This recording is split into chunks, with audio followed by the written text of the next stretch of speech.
Hello, bachcho. Let's read out the questions. Question says the graph gives the variation of temperature of two bodies having the same surface area with time, where Ax and Ay represent the absorptivity and Ex and Ey represent the emissivity then. So यहाँ पर आप graph में देख सकते हैं temperature versus time for the two body X and Y graph draw की गई है. सो हम सिंपली एब्जॉर्प्टिविटी एंड इमिसिविटी के बिटवीन में रिलेशन फाइंड करना है फॉर दिस टू बॉडीज. तो चलिए स्टार्ट करते हैं सोल्यूशन से. But before of its let's talk about the key concept which we are going to use here for this question.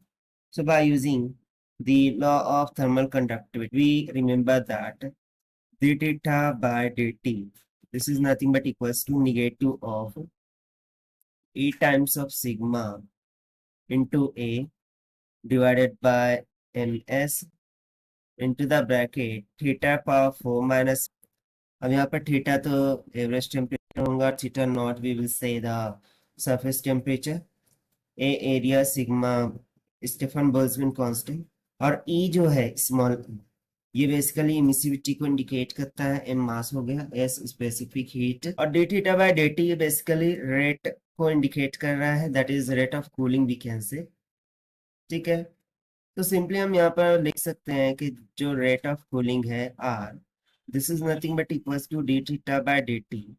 और चूंकि हमें इमिसिविटी के बारे में बात करना है, so it is directly proportional to small e हम बोलेंगे. So basically as per the question it is represented by this. Okay, so हम इसको बोल देंगे कि ये प्रोपोर्शनल है इसके, दैट इज ई के. सो देखिए ग्राफ से हम इसको जस्टिफाई करते हैं. ठीक है, सो हम मान लेंगे कि ये जो टेम्परेचर है ये T2 के बराबर है, और इस तरीके से हम एक कॉमन टेम्परेचर लेते हैं ये वाला, इसको हम बोल देंगे T1 के बराबर. ठीक है, so from the graph the same temperature difference, okay, for the same temperature difference, for same temperature difference like T2 minus T1, if you see that less time is taken for what?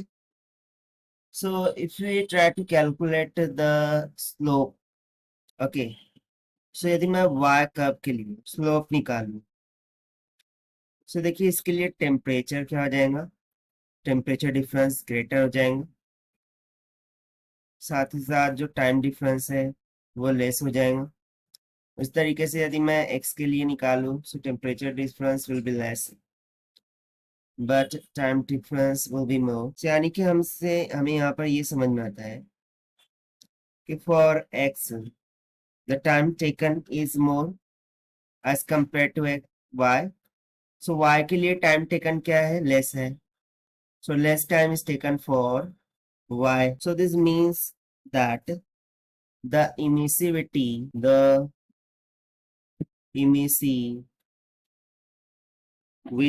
is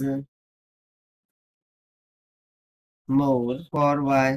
Y के लिए emissivity ज्यादा हो जाएंगी, क्यों? क्योंकि Y के लिए less time लग रहा है फॉर द टेम्परेचर डिफरेंस, और द टेम्परेचर डिफरेंस वाई के लिए कम लगेगा. So by using the rate of cooling, यहाँ पर देख सकते हैं टेम्परेचर डिफरेंस के अकॉर्डिंग रेट ऑफ कूलिंग क्या होगा, ज्यादा होगा, एंड दैट इज वाई. चूंकि रेट ऑफ कूलिंग इमिसिविटी का डायरेक्ट क्वेश्चन में है, इमिसिविटी भी क्या हो जाएगा, ग्रेटर हो जाएगा. सो अकॉर्डिंग टू किर्चॉफ, सो यहाँ से फिर हम लिख सकते हैं कि emissivity of y is greater than 2 emissivity of x. so ये एक रिलेशन हमें मिल गया ना. एब्जॉर्प्टिविटी के बारे में यदि हम बात करें, तो bye using the Kirchhoff's law के अकॉर्डिंग हम जानते हैं a good emitter is a good absorber, यानी कि जो जितना अच्छा इमिट कर सकता है वो उतना ज्यादा हीट को एब्सॉर्ब भी कर सकता है. ठीक है, सो इसके अकॉर्डिंग यदि हम यहाँ पर देखें,